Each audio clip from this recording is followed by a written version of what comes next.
let's take you back. At the time, it was only the third occasion in the Premier League and only the second occasion when it was a 38-game season that a team had reached 90 points. And just look now what Manchester City and Liverpool are doing over the last 6 or 7 seasons. So, Freddie, how do you sum up that feeling of going that entire season unbeaten to win the Premier League? When it happened, for me, I just play football to win. I just want to be in trophies. At the time, I couldn't really care less. We won the trophy. Of course, then we kept on going because we felt it was the right thing to do.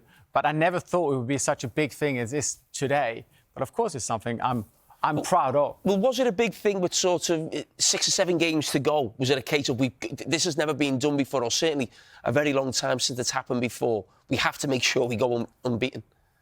Yeah, no, we did discuss it and we felt like we have to try to do it. But I'm just saying, I remember because we won the league, I think, a few games before the end of the season. And I felt when that happened, it's done. But then you got to remind, OK, we need to do this, guys, because we can... Who was driving that? Was that the manager or the players? I would say Arsene was quite strong on it. And it's all up here. We just need to refocus again and actually go for it. But now it's lovely times. Well, come on, we've got the teams out now. We're going to have a good look at these teams. Now, I mean, I felt for a few years, so Arsenal won the title, Freddie, you know better than me, in 2002. Manchester United came back in 2003, and then we got the Invincible team from 2004. But I came up against some great teams. Manchester United's treble team.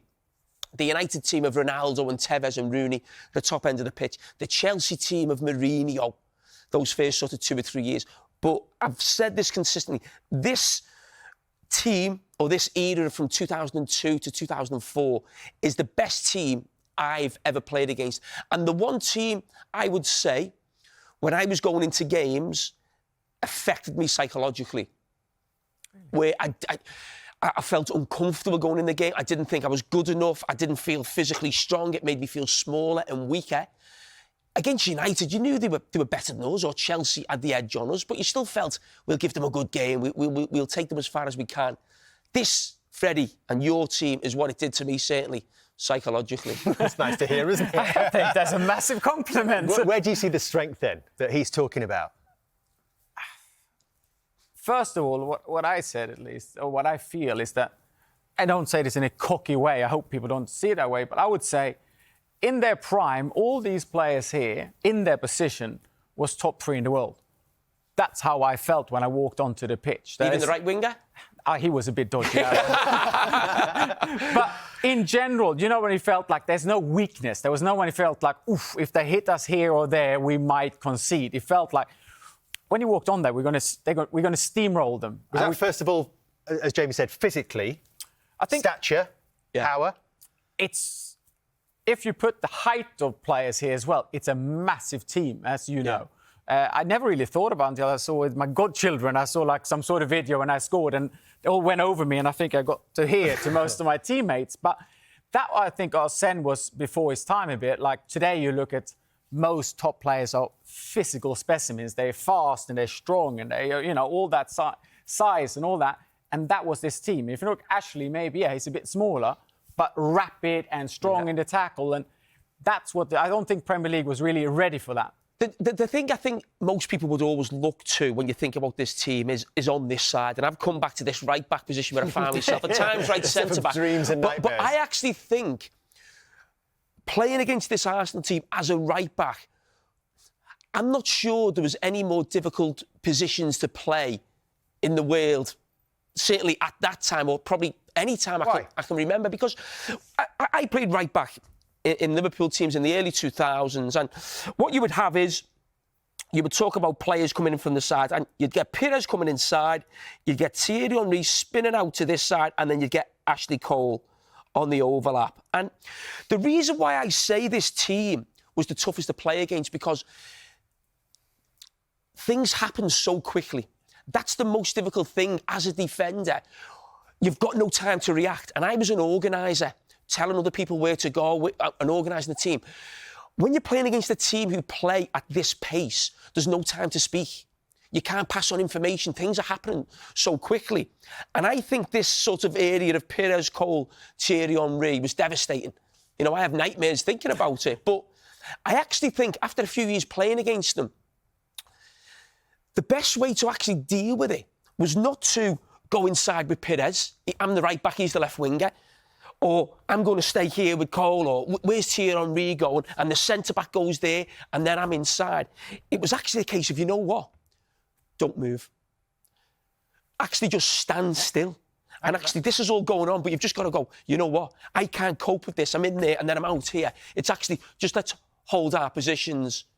Tell us I mean, about was your that role. rotation, Freddie? Was that something that was worked on the training pitch on this side? We'll get to your side. No, but... it's fine. I think what Arsene was very good at, he gave us freedom. And a lot of people in the beginning when we started playing was like, oh, Thierry should be a striker. He should be banging in the middle all the time. But you look at teams today and people say, oh, they're moving around. You don't know where they are. I think that's where we were early on. Like you said, Titi will go out wide, Ashley go over there, then Robert was there. That was always the 3v2. And that makes it difficult. Like, you can't really count them. And that was we just did it. Because then as well, if we lost the ball, we all swarmed to get the ball. But then as well, if you look on this side, we will have Dennis often goes in the middle as well. So here, all of a sudden, you have 4. You can see that today. There's some teams that will play, what do we say? Like I say, 2-4-2 almost, if we're Leipzig or whatever.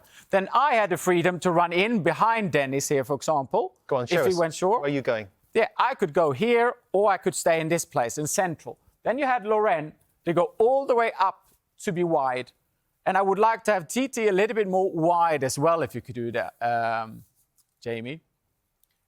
And so this kind of what it looked. And then we had the 4, the 2 centre-backs and the 2 centre midfielders.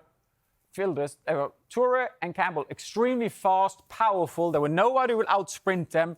Then Gilberto and Patrick in the middle. Nobody would physically go through them. That was a solid in there, and then the rest of us, we will just roam and move. You know, when you talk about that run, we've highlighted this earlier on the show, that penetrating run. So you were in a winger, you'd play inside there, and you'd make those runs. Yeah. The fact that Thierry Henry, so Dennis Bergkamp's actually going deep here. Yeah. You've got Thierry Henry making these runs here. Yeah. Does that mean you've got an ocean of space to make your runs? If Thierry Henry was playing as the centre-forward but favoured the right and was actually making runs here, do you think that would have made it more difficult for you to find space to make those runs through the middle? I would have had to change my run quite a lot, because then maybe there would have been more, like we did a second run. We saw with, I think it was Tottenham, we did, where Son went, and there came another one in behind. And then probably I would have followed Thierry's run. He will run, I will come a bit later. Either he will set me up on a play, or I will be the second runner. But of course, that would have changed it for me. But there was one thing you talked about, how to play against us. And what I thought was difficult, we had a lot of weaknesses, but one main weakness was if I sometimes came out here wide right, and people say, oh, cross the ball, Freddie. You're free, just cross it. Because I think it was Mourinho and Chelsea that started to do it. They didn't come out and press. So I could stand out here with the ball, and the fullback didn't come. They just stand with their 4 in the box, and there were great headers where I think it was John Terry and Carvalho in the middle. And our strikers were not the best in the air. So they were just like, come on, cross the ball. And that we couldn't, in my opinion, we couldn't really find a threat to. You talk about maybe that being a weakness. The one thing I think about, and it's probably a little bit similar with Man City now, you talk about crossing the ball. When I sort of think of this team, their crossing positions weren't conventional crossing positions. It almost felt like Arsenal had that thing going where it was just a roll, and you come round the back. I wouldn't cross the ball. Yeah. Because that was not my strength. I would want to go in a position where I come from here, and I come a little bit what City doing. So exactly. Here, I will pass it. I would never just dink it in for the old-fashioned cross to see if one of my strikers will go at it. Like, let's say, if Van Nistelrooy was good when he came, boof, he will score, or share, or whatever you want to. We didn't play that way. It was always on the floor. Would you class that as not really a cross, but a pass? Yeah.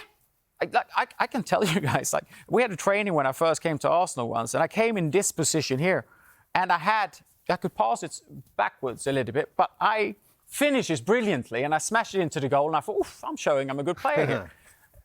Then stopped training, gave me on the pitch. In this team, we pass it. You do not shoot from there. Your odds on that shot is much lower than passing. That's really interesting. So a lot of people probably don't realise this, but Arsene Wenger, you could argue, was one of the first coaches that thought about that. We talk about expected goals here. Yeah. the closer you get to the goal, the higher chance you have of scoring. The more central you are, the more chance you have of scoring. Was he doing this? Was he telling you this on the training pitch on a weekly basis? Yeah, to this day, what is that now? Like, that's 26 years ago, and I still remember that day because I thought, I did something good from where I've been before. And he was like, not doing that here. And that value, like, when I went back to what I said, like, all the players, in my opinion, were such good players. There was no egos. Of course, like, Thierry is the main goal scorer. He wants to score more goals. But in general, it was always, if there was another player that had a better chance, it got past. And I saw in other teams sometimes, like a striker, someone, they have a good shot, they just shoot. But you had, that for me was special, that you always felt there was no egos. Nobody wants, I'm the man. It's like, if he's in better position, here you go. And there was a trend we had was always, when you got a pass, you went to the one that passed you and just hugged him because often he could have scored as well. So it became like a thing almost. So Thierry always said he enjoyed the assists as much as he did scoring the goals. I want to ask you about him in a second, but you said that Arsene Wenger really gave you a great freedom. But when you've talked through this tactical setup with Jamie, you've talked about all these rotation of positions. Yeah. It feels very manufactured. So how much of this work was done on the training ground? How much was the instruction of Arsene Wenger, and how much was just off the cuff? I think it was how Arsene set the team together. Like, I think Ashley started his career as a striker. I was a 10. So a lot of us, I think Lauren, when we bought him from Mallorca, was a central midfielder. Yeah. So he bought a lot of players from different positions that just could rotate and play this game. So it wasn't that we did a lot of passing routines in training. You should move here, you should do... It just became and got created. Yeah. And I think that as well is that, a clever manager that trusts the players. Because I must say, like, I didn't feel, Freddie, you can't do that run because then you might go back here and someone will get angry with you. I felt, if I see it, I go. For me, Thierry Henry is the best player to ever play in the Premier League. I mean, what's your feeling in terms of who was the most important player or the player you enjoy playing alongside most? During my whole career, I've been asked so many times who's the best player. Every time I've said, every player on their position was amazing. Thierry could not play centre-back where Torre played. And Dennis or this and that. So I feel wrong to say, Thierry is the best player who I play with, because I was in awe of all my teammates. But if you look at, like, a technical ability, if I put that out there, I would say someone like Dennis Bergkamp, he's done things I never really seen. And it wasn't that he was showboating. You see today his 15 step overs, his this and that. He just did it to perfection what was needed. A little bit we saw Haaland today. It was all so effective. But if you saw him in training, he could, if he wanted to, he could do 15 step overs and a scissor kick and this. But he didn't, because everything was effective for the team. And I think that's when you hear a lot of our players, we mention Dennis often. I think it's just the respect of him that he could have done so much more for his own ego, but he played for the team. You think of the great teams in the Premier League... And by the way, Thierry was absolutely amazing. But I feel... We'll make sure we'll get that in. You've got to keep No, but I feel it's not right for all the other players to single out players. But I mentioned before about some of the great teams in the Premier League. And I could even take that to Europe. So you think of the Manchester United team, the Chelsea team, the Man City team now. They've all dominated the Premier League, but they won the Champions League. Arsenal never. And I actually think of some of the great European teams, and I can't think of anyone better than you who hasn't won a Champions League. Why? Why did you just not get over the line? Was there a reason, or was it just bad luck? It's kind of you to say in one way, but at the same, I agree with you. It's my biggest regret in my life. I really hate that I haven't won the Champions League. I'm still angry about it to this day. When you mention it, now when you get older, you meet your old players you played against, if they're from Madrid or Barcelona or wherever, and often they say, just what you said, you can't believe with the team you have that you did not win the Champions League. And I can't explain why, because we had a great team. The only thing that happened when we went to a Champions League final and we lost, we had changed the system and we played 4-3-3, and we protected the centre a bit more when we did that. So that was against Barcelona 2006. And then we got a sending off of Jens in, I don't know, after 20 minutes. That's the only change we did to go to the final. But I can tell you, it still eats on me today. I feel very disappointed about it. But it's our responsibility. It was us players. We were not good enough. We didn't do well enough. But when you looked at it, you felt like we should win this.